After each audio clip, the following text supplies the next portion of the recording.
أنا أظن هناك رسالة للعاهل المغربي هو أن إعادة النظر في هذه القضية، لأن يجب حل هذه القضية. وهذا الذي جعل الملك المغرب يقول حفظ ماء الوجه، ويقول أيضا حل توافقي لا غالب ولا مغلوب فيه.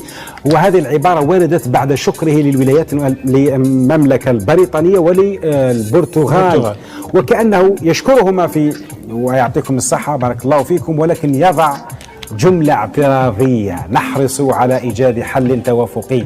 هل هذا تراجع دكتور؟ يعتبر تراجعا في خطاب محمد الذي كان يعتبر، أستاذ اسمح لي أستاذ دكتور، كان يعتبر أن بوصلته الدبلوماسية الخارجية هي نظارته هي النظارة هي بالصحراء الغربية. هي النظارة هذه تكسرت وما درت والو. شوفوا يا أستاذ زكي، نقول لك هو لماذا يقول الآن يقول على أساس الاعتراف؟ لا، هو كان يشيد بالاعتراف. الإعلام المخزني كان عندما تعترف تغريدة ترامب داروا عليها حالة. هذه الاعترافات من هنا ومن هناك هم كانوا يسوقون، وهذا يسوقون للداخل المغربي. هم يعلمون بأن هذا الاعتراف الشفاهي هذا لا يعطي حلا، لأن الشعب الصحراوي متمسك بحقه. صحيح. ولكن هم كانوا يسوقون ذلك للداخل المغربي المتأزم الذي يعيش مأساة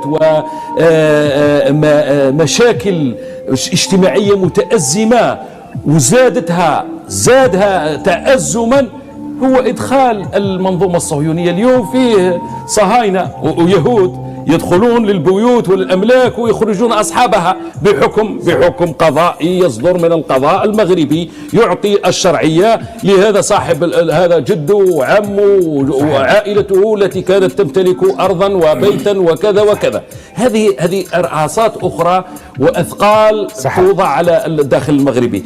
فبالتالي اليوم عندما تعترف البرتغال أو دولة أخرى أو غيرها بهذا المبادرة أو بهذا أكذوبة النظام المخزن وهي الحكم الذاتي، هم يعلمون اليوم، فقهوا جيدا بأنه لا يمكن تطبيقها، لا يمكن ترجمتها. إذا كانت إدارة بايدن أو إدارة ترامب عفوا إدارة ترامب وما تملكه من نفوذ، نقولها بكل صراحة، ولم تستطيع أن تترجم وتنفذ هذا المقصد.